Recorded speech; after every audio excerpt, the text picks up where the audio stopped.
जय हिंद दोस्तों, आप देख रहे हैं सरकारी एग्जाम वर्ल्ड। चैनल पर पहली बार हैं तो सब्सक्राइब करें। दोस्तों, आज के इस वीडियो में हम हिंदी व्याकरण का एक महत्वपूर्ण प्रकरण सर्वनाम को पढ़ेंगे। दोस्तों, इससे पहले मैंने संज्ञा का वीडियो बनाकर अपलोड कर दिया है। अगर अभी तक आपने उस वीडियो को नहीं देखा तो लिंक डिस्क्रिप्शन में दे दूंगा, देख लीजिएगा। इस वीडियो में हम सर्वनाम को बहुत ही आसानी से शॉर्ट ट्रिक के माध्यम से पढ़ेंगे। अगर आपको सर्वनाम में कुछ भी नहीं आता तो भी चिंता करने की आवश्यकता नहीं है। हम शून्य से शुरू करके शिखर तक का ज्ञान इस वीडियो में प्राप्त करेंगे। आइए दोस्तों, वीडियो को शुरू करते हैं। ध्यान से समझिएगा। सर्वनाम। दोस्तों, सर्वनाम का शाब्दिक अर्थ सभी का नाम होता है। सर्व मतलब सभी का और नाम का मतलब नाम। तो दोस्तों, थोड़ा ध्यान से समझ लीजिए। संज्ञा के स्थान पर प्रयुक्त होने वाले शब्दों को सर्वनाम कहते हैं। दोस्तों, जैसा कि आप जानते हैं, संज्ञा का मतलब नाम होता है। किसी भी नाम को हम संज्ञा कहते हैं। तो जो शब्द संज्ञा के स्थान पर यानी नाम की जगह पर प्रयोग होते हैं, उन शब्दों को सर्वनाम कहते हैं। कैसे दोस्तों? उदाहरण के माध्यम से समझिए। मोहन अच्छा लड़का है। यहाँ मोहन नाम है, संज्ञा है। वह प्रतिदिन विद्यालय जाता है। अब देखिए, यहाँ पर हमने मोहन न लिखकर मोहन संज्ञा के स्थान पर वह शब्द का प्रयोग किया, तो वह दोस्तों क्या कहलाएगा? सर्वनाम। क्यों? क्योंकि इसका प्रयोग संज्ञा के स्थान पर हुआ है। इसी तरह अगर हम आगे बढ़ते हैं तो उसके मित्र का नाम रोहन है। यहाँ भी देखिए, मोहन के जगह पर हमने यहाँ संज्ञा के स्थान पर उसके शब्द का प्रयोग किया, तो यह उसके क्या कहलाएगा? सर्वनाम। यही तो है दोस्तों कि संज्ञा यानी नाम के स्थान पर प्रयोग होने वाले शब्दों को सर्वनाम कहते हैं। सिंपल सी बात। अब दोस्तों, हम जानेंगे सर्वनाम कितने होते हैं। हिंदी में मूल रूप से 11 सर्वनाम होते हैं। याद रखिएगा, कितने? 11। अगर आपसे परीक्षा में पूछ दे कि सर्वनाम की मूल संख्या कितनी है, तो आप उत्तर कितना देंगे? 11। कौन कौन से दोस्तों? देख लीजिए। मैं, तू, आप, यह, वह, जो, सो, कोई, कुछ, कौन, क्या। यह शब्द संज्ञा के स्थान पर प्रयुक्त होते हैं। यह सर्वनाम है और सर्वनाम की मूल संख्या 11 है। इतनी बात समझ गए दोस्तों? कोई दिक्कत नहीं है। अब आगे आइए, सर्वनाम के भेद। दोस्तों, सर्वनाम के 6 भेद होते हैं। यह एग्जाम्स के लिए इम्पोर्टेंट है। कौन कौन से? तो इसे भी हम समझ लेते हैं। पहला दोस्तों, पुरुषवाचक सर्वनाम। दूसरा, निश्चयवाचक सर्वनाम। तीसरा, अनिश्चयवाचक सर्वनाम। चौथा, प्रश्नवाचक सर्वनाम। पांचवा, संबंधवाचक सर्वनाम। छठा, निजवाचक सर्वनाम। अब दोस्तों, हम एक एक करके सर्वनाम के इन भेदों को समझेंगे। तो सबसे पहले हमारे सामने आ गया पुरुषवाचक सर्वनाम। तो इसको कैसे आपको समझना है? ध्यान से समझिए कि जो सर्वनाम शब्द किसके किसके लिए? बात कहने वाले के लिए, यानी जो बात कह रहा हो उसके लिए हो, या बात को सुनने वाले के लिए, या फिर जिसके बारे में बात की जाए, यहाँ जिसके रहेगा, या जिसके बारे में बात की जाए, इन तीनों के लिए प्रयोग होता है। उसे हम पुरुषवाचक सर्वनाम कहते हैं। सिंपल सी बात इतना याद रखना है कि जो सर्वनाम शब्द बात कहने वाले के लिए, बात को सुनने वाले के लिए और जिसके बारे में बात की जाए उसके लिए प्रयोग होता है, उसे हम पुरुषवाचक सर्वनाम कहते हैं। दोस्तों पुरुषवाचक सर्वनाम 3 प्रकार के होते हैं, इसे भी थोड़ा समझ लीजिए। बात कहने वाले के लिए, यानी जो बात कहने वाला होता है उसे हम उत्तम पुरुष कहते हैं। यानी जो सर्वनाम शब्द का प्रयोग बात कहने वाला खुद के लिए करता है उसे क्या कहेंगे? उत्तम पुरुष। जैसे देखिए यहाँ उत्तम पुरुष है, इसमें मैं, मुझे, मुझको, यह सर्वनाम शब्दों का प्रयोग बात कहने वाले खुद के लिए करता है, यह आपका उत्तम पुरुष कहलाएगा।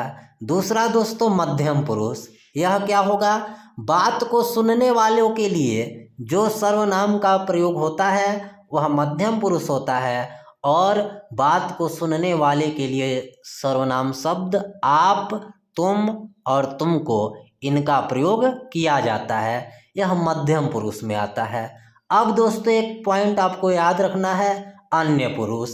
जिसके बारे में बात की जाए, जिस व्यक्ति या वस्तु के बारे में बात की जाए वह आपका अन्य पुरुष हो जाता है। यह, वह, वे, यह अन्य पुरुष सर्वनाम है।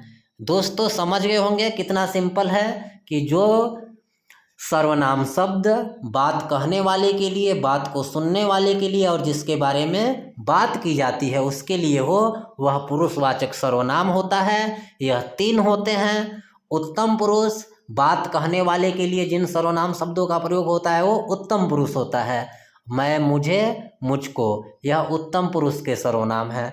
मध्यम पुरुष, बात को सुनने वालों के लिए जो सर्वनाम शब्दों का प्रयोग होगा वो आपका मध्यम पुरुष।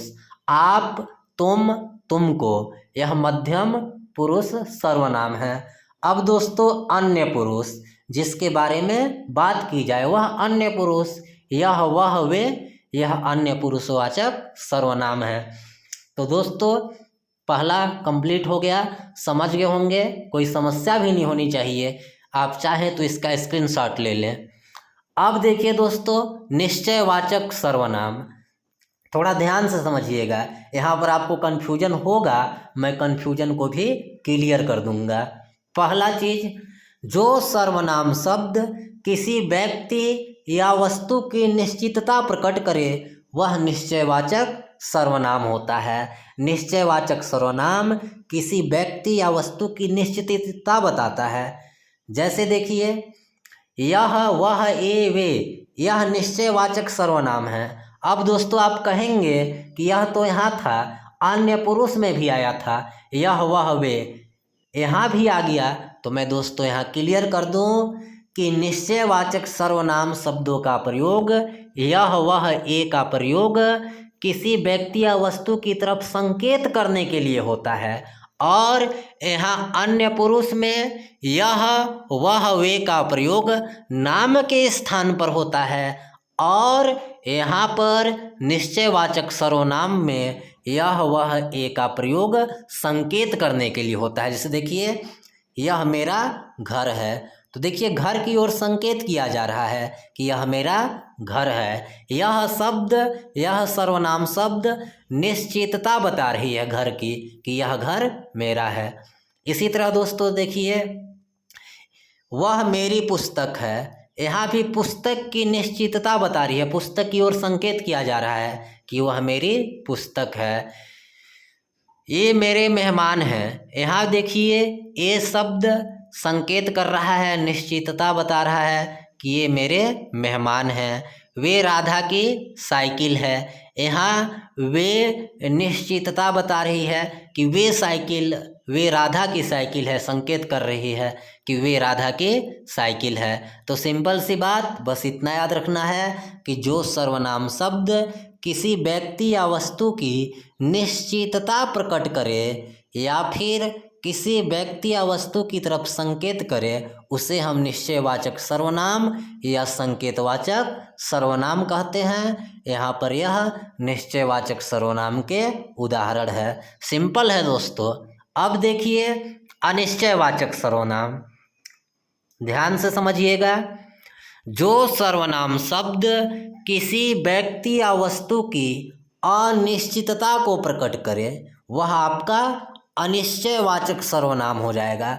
जैसे निश्चित न हो, अनिश्चय की भाव आ जाए तो वहाँ पर आपका अनिश्चयवाचक सर्वनाम कोई, कुछ, किसी, यह अनिश्चयवाचक सर्वनाम है। जैसे देखिए बाहर कोई आया है, तो यहाँ पर जो कोई है यह अनिश्चयवाचक सर्वनाम है, क्योंकि अनिश्चितता बता रहा है कि कौन आया है नहीं पता, इसलिए अनिश्चितता प्रकट हो रहा है और कहा जा रहा है कि बाहर कोई आया है। इसी तरह तुम्हें कुछ करना चाहिए, क्या करना चाहिए नहीं पता है, तो उसकी जगह कुछ का प्रयोग किया जा रहा है। अनिश्चितता बताया जा रहा है कि तुम्हें कुछ करना चाहिए, निश्चित नहीं है, तो यह आपका अनिश्चयवाचक सर्वनाम हो गया। इसी तरह देखिए किसी से घृणा मत करो, तो यहाँ किस से नहीं मालूम है, तो उसके जगह पर किसी से, तो यह किसी से क्या हो गया आपका अनिश्चयवाचक सर्वनाम। इसी तरह कोई रो रहा है, अब भाई कौन रो रहा है नहीं मालूम, निश्चित नहीं है, तो अनिश्चितता प्रकट करने के लिए यहाँ कोई का प्रयोग किया गया कि कोई रो रहा है। तो सिंपल सी बात कि जो सर्वनाम शब्द किसी व्यक्ति या वस्तु की अनिश्चितता को प्रकट करे वह आपका अनिश्चयवाचक सर्वनाम हो जाएगा। अब दोस्तों प्रश्नवाचक सर्वनाम बड़ा सिंपल है, समझिएगा। जिन सर्वनाम शब्दों का प्रयोग प्रश्न पूछने के लिए होता है उसे प्रश्नवाचक सर्वनाम कहते हैं। और प्रश्नवाचक सर्वनाम कौन कौन से हैं? देखिए कौन, क्या, किसे, कब, कहाँ, कैसे, यह प्रश्नवाचक सर्वनाम है। इनका प्रयोग प्रश्न पूछने के लिए किया जाता है। उदाहरण देखिए तुम कौन हो, तो यहाँ जो कौन है यह प्रश्न पूछा जा रहा है। राम क्या करता है, क्या प्रश्नवाचक सर्वनाम है। आप घर कब आएंगे, तो यहाँ कब प्रश्नवाचक सर्वनाम हो गया। रमेश कहाँ रहता है, यहाँ कहाँ प्रश्नवाचक सर्वनाम हो गया। और दोस्तों प्रश्नवाचक सर्वनाम वाले वाक्यों के अंत में आपको प्रश्नवाचक चिन्ह जरूर मिलेगा। यहाँ त्रुटि हुई है, यहाँ भी आपका प्रश्नवाचक चिन्ह रहेगा। सब में देखिए अंत में प्रश्नवाचक चिन्ह है, तो इसे पहचानना बड़ा सिंपल है। अब दोस्तों संबंधवाचक सर्वनाम ध्यान से समझिएगा। जिन सर्वनाम शब्दों का प्रयोग संबंध बताने के लिए किया जाता है उसे संबंधवाचक सर्वनाम कहते हैं। नाम से ही कि जिन सर्वनाम शब्दों का प्रयोग संबंध बताने के लिए किया जाता है या फिर दो वाक्यों को जोड़ने में भी संबंधवाचक सर्वनाम का प्रयोग होता है। संबंधवाचक सर्वनाम जैसा, वैसा, जिसकी, उसकी, जहाँ, वहाँ है। उदाहरण देख लीजिए, जैसा कर्म करोगे वैसा फल मिलेगा। तो यहाँ देखिए जैसा और वैसा, इसका प्रयोग संबंध जोड़ने के लिए किया गया है कि कर्म करोगे फल मिलेगा। इससे संबंध जोड़ने के लिए यहाँ जैसा कर्म करोगे वैसा फल मिलेगा। जिसकी लाठी उसकी भैंस, तो लाठी और भैंस में यहाँ संबंध बताने के लिए जिसकी और उसकी संबंधवाचक सर्वनाम का प्रयोग किया गया है, तो हो गया जिसकी लाठी उसकी भैंस। कितना आसान है, समझ गए होंगे। अब देखिए निजवाचक सर्वनाम।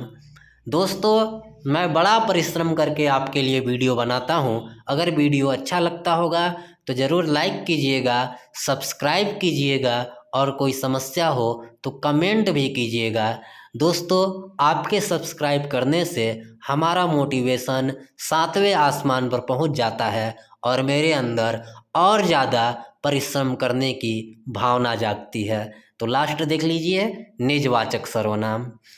जिन सर्वनाम शब्दों का प्रयोग वक्ता स्वयं के लिए करता है, वक्ता मतलब जो बात को बोलता है, तो जिन सर्वनाम शब्दों का प्रयोग वक्ता यानी बात को कहने वाला, बोलने वाला खुद के लिए करे वह आपका निजवाचक सर्वनाम होता है।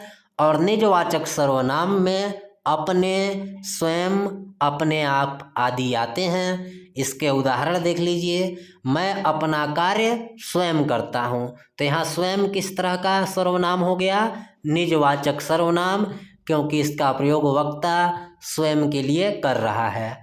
मुझे अपने आप घूमना पसंद नहीं है, मुझे अपने आप घूमना पसंद नहीं है, तो यहाँ पर जो यह अपने आप शब्द आया, इसका प्रयोग वक्ता स्वयं के लिए कर रहा है, तो यह आपका किस प्रकार का सर्वनाम हो गया? निजवाचक सर्वनाम। दोस्तों वीडियो अच्छा लगा होगा तो लाइक कर दीजिए, साथ ही चैनल को सब्सक्राइब कीजिए। वीडियो देखने के लिए आप सभी को धन्यवाद।